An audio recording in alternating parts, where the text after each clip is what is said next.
Un public américain qui respecte une catcheuse japonaise qui parle en japonais, ça fait plaisir et c'est vraiment très rare. Et bonjour à toutes et à tous, on se retrouve aujourd'hui pour mon récap de NXT du 24 septembre 2024. La semaine dernière, ma vidéo sur NXT avait récolté un peu plus de 100 gemmes. J'aimerais aujourd'hui qu'on dépasse les 150 gemmes.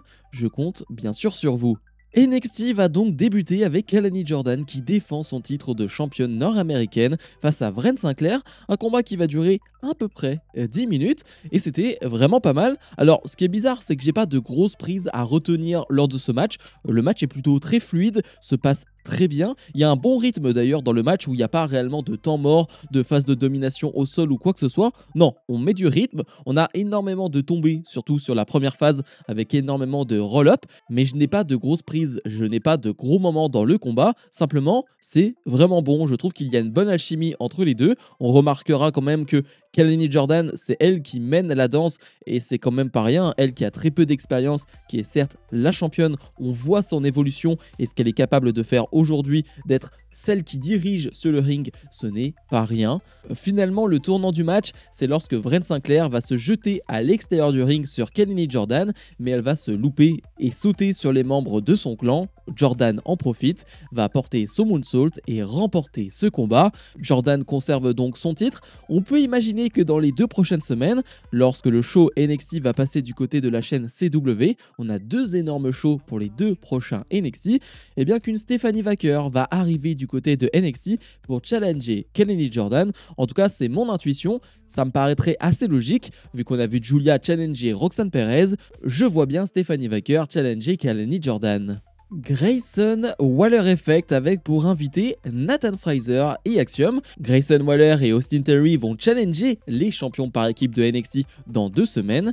Waller va tenter de semer la zizanie dans l'équipe des champions par équipe, mais ceci retourne la chose contre Waller et Theory, se demandant notamment pourquoi le nom d'Austin Theory n'apparaît nulle part pendant ce talk show nommé Grayson Waller Effect. Dans un premier temps, Theory va faire mine de rentrer dans ce piège et finalement Theory et Waller vont frapper Nathan Fraser et vont les mettre au sol pour terminer ce segment. Honnêtement, j'ai pas forcément aimé ce segment parce qu'on joue encore sur les mêmes choses que d'habitude du côté de Austin Theory et Grayson Waller. Encore une fois, on joue sur une fameuse tension entre les deux qui est présente mais qui n'aboutit à rien pour le moment depuis des mois et des mois. Là, on va jouer sur le fait que c'est le Grayson Waller Effect et que Austin Theory, lui, n'apparaît nulle part dans ce talk show. On va jouer là-dessus, ça fonctionne pas encore une fois parce que on sait où ça va mener, nulle part. Alors je ne dis pas qu'un jour Austin Theory ne va pas turn, bien sûr qu'il va turn, mais moi ça m'a déjà gavé cette histoire.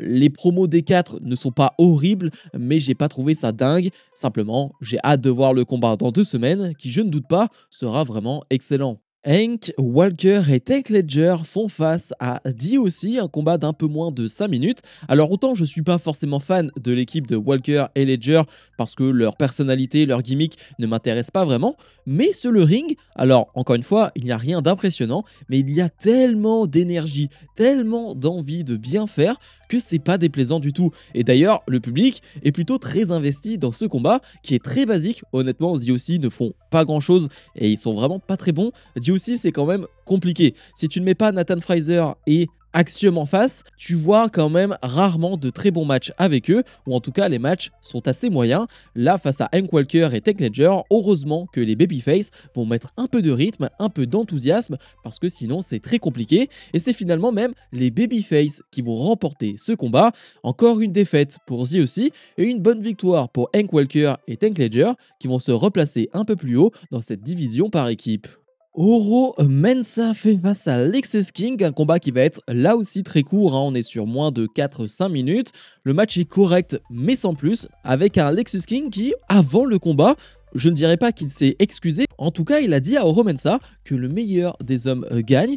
Les deux ont eu des problèmes avec leur père et finalement Lexis King comprend cela et il a l'air plutôt correct, il a l'air plutôt réglo. Pendant ce match, il va d'ailleurs combattre de manière très réglo, il n'y a pas de triche ou quoi que ce soit, mais à l'inverse, Oro Mensah lui va lui faire à l'envers et va faire un tombé avec les pieds dans les cordes et remporter ce combat. Alors je ne sais pas où ça va mener, j'imagine qu'un Lexus King va péter les plombs et va venir s'en prendre à Oro Mensah et cette guerre n'est pas terminée. J'espère en tout cas que si on veut faire quelque chose d'un peu plus long, le match sera un peu plus qualitatif et là aussi un peu plus long. Riley Osborne fait face à Ridge Holland dans un combat de 3 minutes, comme quoi, même avec 3 minutes, tu es capable de faire de très bonnes choses parce que c'était très bien.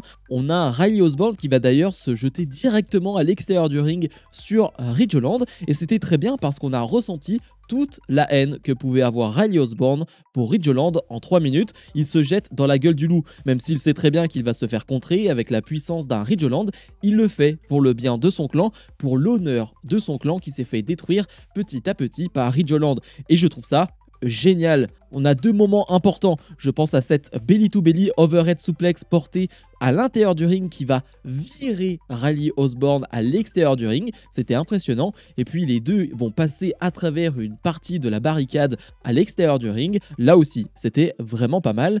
Mais sur le ring, évidemment, Ridge Holland va contrer Riley Osborne, va lui porter cette espèce de DDT destructeur et remporter ce combat. Après le combat, justement, Ridge Holland veut s'en prendre et détruire Riley Osborne. Mais Tia Hale va un peu aider Riley Osborne, va distraire, va gêner Ridge Holland et du coup Riley Osborne en profite pour frapper Ridge Holland et se sortir des griffes de Holland. Le match, l'après-match, il n'y a rien à dire, c'était excellent.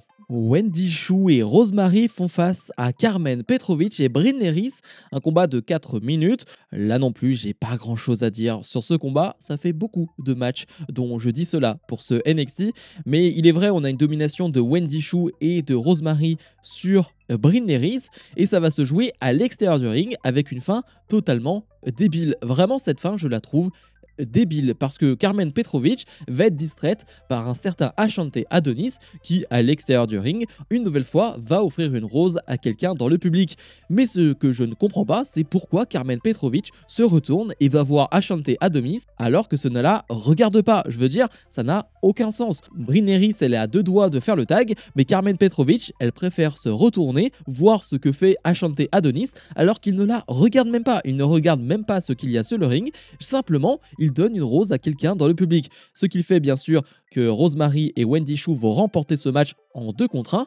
Mais ouais, Carmen Petrovic passe vraiment pour une débile sur ce segment et le segment n'a totalement aucun sens. Cedric Alexander et Javon Evans font face à Austin Theory et Grayson Waller qu'on avait vu plus tôt dans la soirée, un combat de 10 minutes et c'était sympa. J'irai pas plus loin que le sympa parce que j'ai encore un problème avec Waller et Theory. Je trouve qu'ils font le strict minimum. Je trouve qu'ils n'en font pas énormément dans ce combat. Alors c'est pas mauvais ce qu'ils font, mais c'est très basique et ne vont pas très loin. T'as vraiment cette impression qu'ils sont arrivés à NXT lors de ce match et ils se sont dit bon, on va pas aller se blesser, on va pas faire des folies, on va catcher classiquement, normalement, et pas en faire des tonnes. Et c'est bien dommage parce que face à une équipe comme Javon Evans et Cedric Alexander, qui sont assez impressionnants, qui voltigent dans tous les sens, eh bien, avoir un Grayson Waller et un Austin Theory à 100%, ça aurait donné un superbe match. Là, ça donne simplement un match sympa. On retiendra le hot tag, évidemment, de Javon Evans, qui est toujours aussi impressionnant.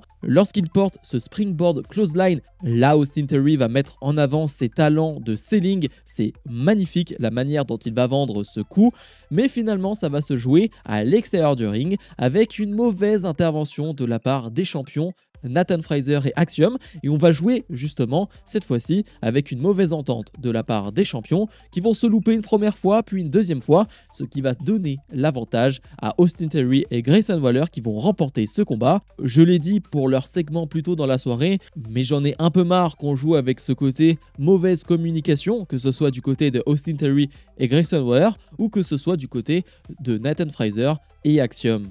Et le segment Main Event, Byron Saxton est sur le ring avec Julia d'un côté et Roxanne Perez de l'autre. Julia est venue avec son traducteur Funaki. Un journaliste demande si Julia est impressionnée ou intimidée par le règne de Perez. Julia répond en japonais. Funaki va leur faire la traduction, disant que le temps de Perez est terminé. Perez a été en mesure de porter la division à 20 ans, mais elle est ici pour être championne. On va demander à Perez pourquoi ce match est si différent. Perez dit qu'elle était une fan de Julia avant tout le monde. Elle a bien étudié Julia, elle a sûrement vu tous les matchs de Julia au Japon. Elle se demandait si leur chemin allait se croiser et voilà, c'est un match de rêve pour Julia. Julia n'est jamais montée sur le ring contre quelqu'un comme elle. Perez est la raison de pourquoi Julia est arrivée à la WWE. Le titre féminin de NXT est le seul qui importe et c'est pour cette raison que Julia a traversé le monde pour venir ici. En anglais, Julia va demander à Perez si elle s'est demandé qu'est-ce qu'il se passera lorsqu'elle va la battre. Perez dit que non, comme ça n'arrivera pas. Un journaliste va demander à Julia si elle a trop de confiance en elle suite à son élan depuis ses débuts à NXT. Julia va à nouveau répondre en anglais et dire que de venir en Amérique est génial, tout est nouveau. Mais elle reste toujours la catcheuse qui fait le plus peur au monde. Julia va alors être coupée par une voix féminine, et cette voix féminine, c'est tout simplement Stephanie Vaquer que l'on va voir sur l'écran géant. Elle veut savoir ce qui arrivera lorsque Stephanie Vaquer sera présente pour leur combat et qu'elle les attendra après leur match. Eh bien, c'était très sympathique cette conférence de presse en direct. Alors, c'est un peu lent comme rythme avec les questions, les réponses. Je comprends que ça ne plaise pas à tout le monde. Par contre, il y a un truc que j'ai adoré, c'est le fait qu'au tout début de la promo, Julia va parler en japonais et le public américain va respecter ça. Et ça, c'est très rare. Alors, ça peut paraître évident de respecter quelqu'un qui parle dans sa langue natale, mais les Américains, ils n'ont pas l'habitude de respecter les Japonais. On va souvent avoir des chants what ou quoi que ce soit. Non, là, ils vont faire comme s'ils comprenaient ce qu'elle disait et applaudir à chaque fois. J'ai trouvé ça génial. Et puis, Julia fait l'effort de parler en anglais et ça aussi, c'est génial. Et évidemment, la surprise de fin avec Stephanie Vaquer que je voyais plutôt arriver dans la course vers le titre nord-américain de Kelly Jordan. Ça, c'est une grosse surprise. Elle sera présente donc la semaine prochaine. Stephanie Vaquer, ce n'est pas n'importe qui. On parle beaucoup de Julia, mais Vaquer, va falloir aussi compter sur elle. Bref, encore un énorme nom pour cette division féminine qui n'en manque pas. Bilan de ce NXT, on sera sur un 6 sur 10 de mon côté. Je m'en doutais qu'on allait avoir un épisode de NXT pas terrible du tout parce que les 2 prochaines semaines sont chargées avec d'énormes combats à la carte. Cet épisode de NXT était assez bâclé, j'ai pas eu l'impression qu'il était important. On a quelques segments intéressants comme le main event que j'ai beaucoup apprécié, mais ça reste trop peu. Dans les choses dont je n'ai pas parlé, on a eu un montage d'un entraînement de Tony D qui va affronter à nouveau Obafemi dans 2 semaines, ça c'est plutôt cool. On a eu aussi une mini interview entre Wesley et Zachary Wentz, je dis bien mini parce que c'était très court, tellement les deux se sont insultés et les deux vont finalement s'en mettre plein la tête ensuite. Là pour le coup c'était plutôt drôle parce qu'il y a énormément d'insultes, de gros mots qui sont dits, il y a énormément de bips, c'est plutôt drôle. Et sinon, pas grand chose. Donc oui, c'était un épisode assez décevant. Je pense même qu'avec un 6 sur 10, je suis assez sympathique. Bref, comme d'habitude, je vous invite à mettre un maximum de pouces vers le haut, à vous abonner, et nous on se retrouve dans la semaine pour d'autres vidéos. Salut, salut!